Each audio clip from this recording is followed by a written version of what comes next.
and welcome to another episode of Mr. Puzzle. And today I was just walking beside a shelf with some puzzles and noticed the cast Monument series by Hanayama and noticed I still owe you a review. I still owe you a review of the Monument cast Trinity and Monument cast Ripple, because last time I introduced all 5 puzzles of the Monument series. So the Trinity, the Ripple, the Vortex, Radix and Star. But I only solved the Star, the Vortex and the Radix. But beside the Vortex, I did not try the other 2 difficult ones. The Trinity, pretty difficult one, and the Ripple, also pretty difficult one. And today we're gonna do that, okay? So the Monument series, as mentioned in the last video about it, is basically a large-sized version of the regular Hanayama puzzles. As you can see, they are more or less identical to the smaller brothers or sisters or siblings, let's say.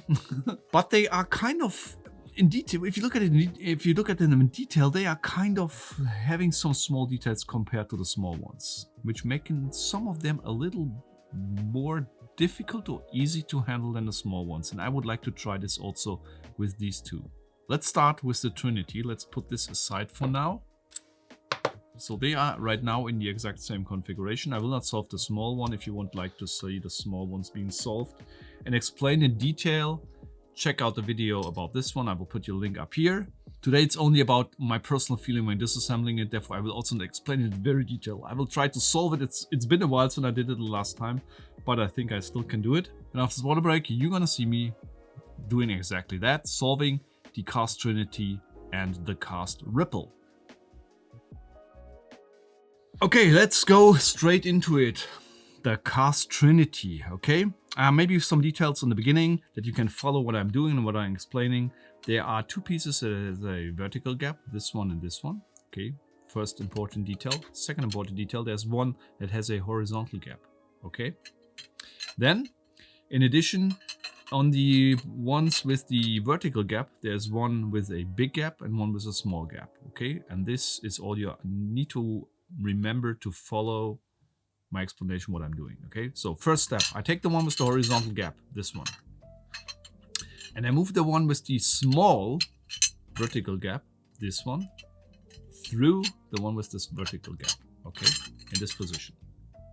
Next, I take the one with the vertical gap, like so, and I move the horizontal gap piece with the smaller head. So this one's significantly smaller than this one. This one, I would like to move in here, but this is somehow blocked until I get the one down here in the right position where I can get in this piece, like so.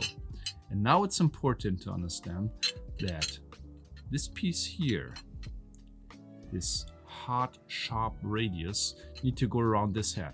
If I would move it in this direction, it would be jammed up here.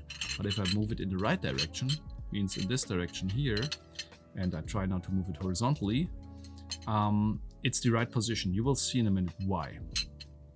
So to do that, I need to move this one up a bit, like over here, and then I can move it into the horizontal position. And next I need to move this piece around that one to give it a bit more free play. And now I can move it already out with a very, very elegant move, like so, separate the pieces. And one detail, I come back to it in a minute when I do the reassembly, is, watch this. So not only these pieces can separate and pass each other, but this piece is exactly in the right place over here that the other pieces can move and pass it. If it would be in the other direction, as I explained earlier, no chance to get it out. It's only possible in this exact position. Then I take the 3 pieces and then I'm already done. Actually, looks easier than it is, believe me, if you do it yourself. Take it out like so, and take this piece also out and separate the 2 pieces like so.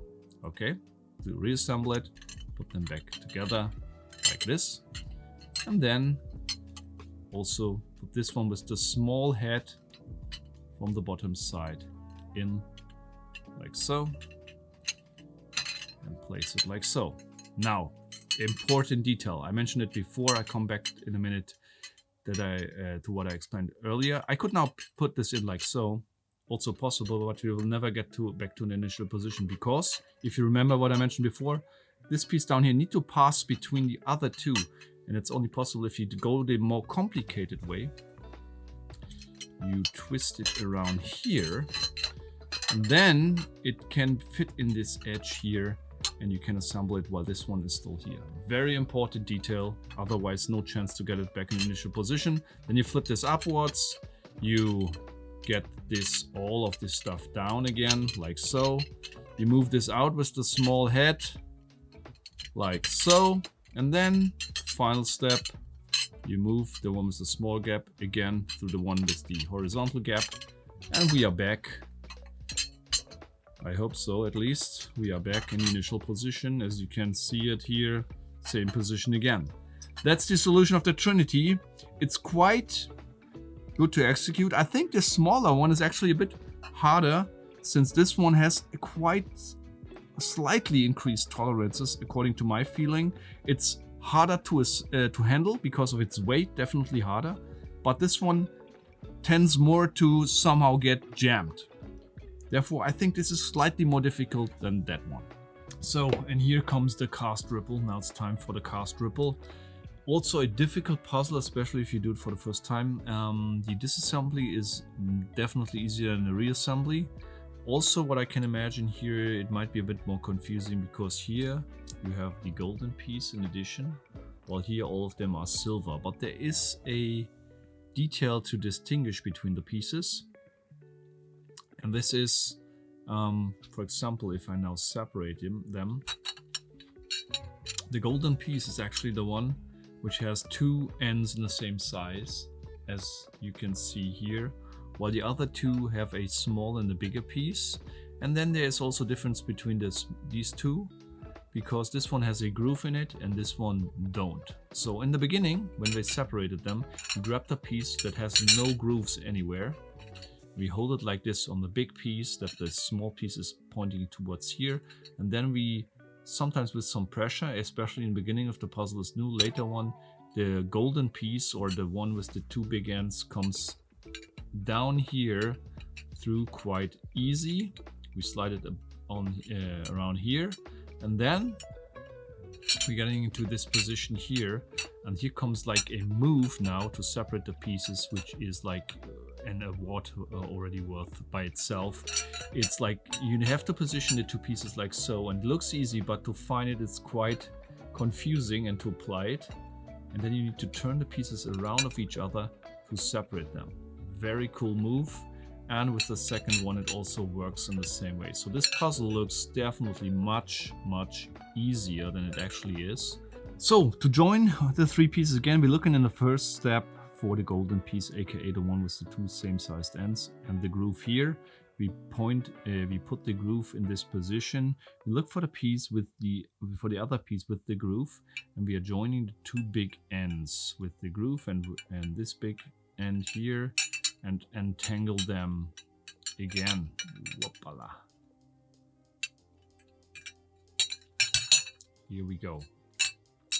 Next, we are trying to join this piece, the small piece here, with that piece over here by doing so, twisting it in, and now all three pieces are connected again. Now we twist this over here, and I tell you, this thing is really heavy. It's really hard to hold it like so. And then we take the golden piece, or the one with the two big ends, we push it up here, and then we move it outwards and twist it in here. Very nice move. And then we can slightly push it through here, and it's now already nearly in the final position. So we got the one with the two big ends, the golden one, in the center, and the other piece here. And now the trick is, a lot of people struggle to reach the final position because they do not understand how to properly position the pieces. You need to do it in the following way. So you need to understand that the golden piece, yeah, it's not on the same height as the other two pieces. It's a little bit higher, like so, and it's a little bit twisted in, like so, to cross the other two pieces. You can see it very well here on this one. If you have it in this position, then you can also bring in the other piece and everything will be already in the final position. No alignment, no pushing, no jamming or whatever. It's just in the final position. Very easy actually. And then if you need to have it on a hard surface.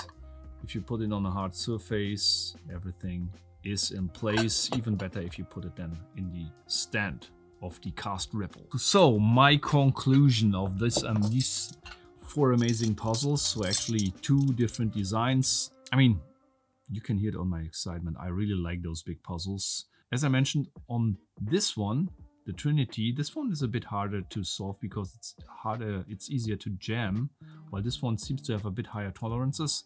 On this one, actually both are on the same level, I would say. The weight overall makes it a bit more challenging to handle the puzzles, but also very satisfying in regards to handling them. However, your hands and your arms getting tired more fast than with the small ones, where you can easily fiddle around for 1 or 2 hours non-stop. The Monument series is definitely a nice addition for every Hanayama cast puzzle collector. Let me know what you think about this review. Was the solution understandable? What is your opinion about the Hanayama cast Monument series? And if you like what you've seen, as usual, hit the like button, subscribe, and until next time, keep on puzzling!